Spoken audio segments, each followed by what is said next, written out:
it's been 20 years of growth and reinvention for NAPTIP in terms of scaling our efforts and expanding our reach, operations, collaborations, and partnerships. And we wouldn't have been able to achieve a sliver of what we have as a country without the concerted efforts of everyone, including the media.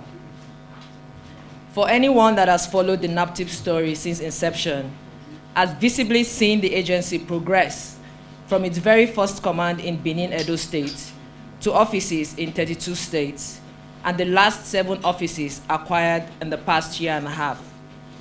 In 20 years, we have seen the crime of human trafficking spread like wildfire in terms of the enormity, trends, and patterns.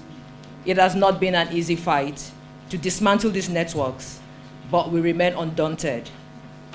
Only recently did the 2023 Global Slavery Index opine that globally, it is estimated that 50 million people were living in modern slavery on any day in 2021, an increase of 10 million people since 2016.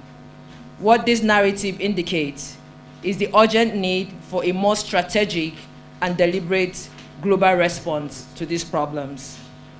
But one thing I can say, though, is that Nigeria is better poised to control and tackle human trafficking due to the collaborative efforts of everyone.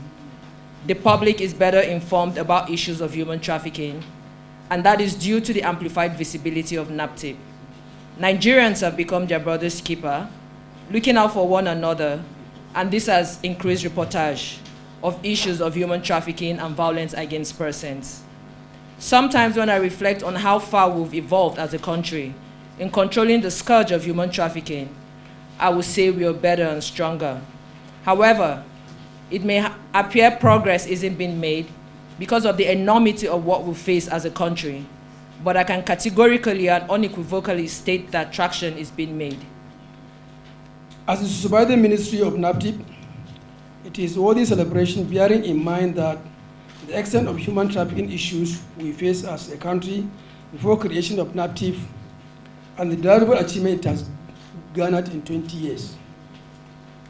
Furthermore, the ministry and the manager of NAPTIP wish to congratulate His Excellency President Bola Ahmed Tinubu and His Excellency the Vice President Kashim Shettima, GCON, on the successful assumption of office as President and Vice President of the Federal Republic of Nigeria. Gentlemen of the press, it is heartwarming to note that the agency, which took off amidst several technical and operational challenges in a small apartment tucked away somewhere in Maitama, Abuja, area of the Federal Capital Territory, as its headquarters, has continued to grow exponentially. Other milestones of the agency include 14,813 cases reported, 10,005 suspected traffickers arrested, 623 convictions, 80 convictions in 2022 and 47 in 2023 for now, including the recent extradition of high-profile human trafficker to Italy to serve her 13 years jail term. 260 among cases in the various courts across the country, the rescue of the close of 22,000 victims of human trafficking.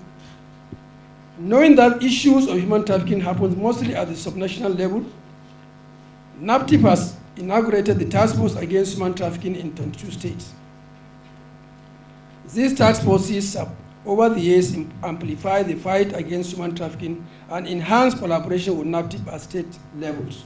In the past 1 year, I can tell you that last year we secured 80 convictions and 45 men and 35 women.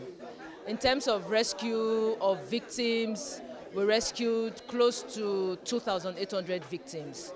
And this comprises of victims of internal trafficking, victims of external trafficking, and victims that were rescued at, that were intercepted at various border points across Nigeria. And also already in 2023, as at today, we've secured 47 convictions and counting.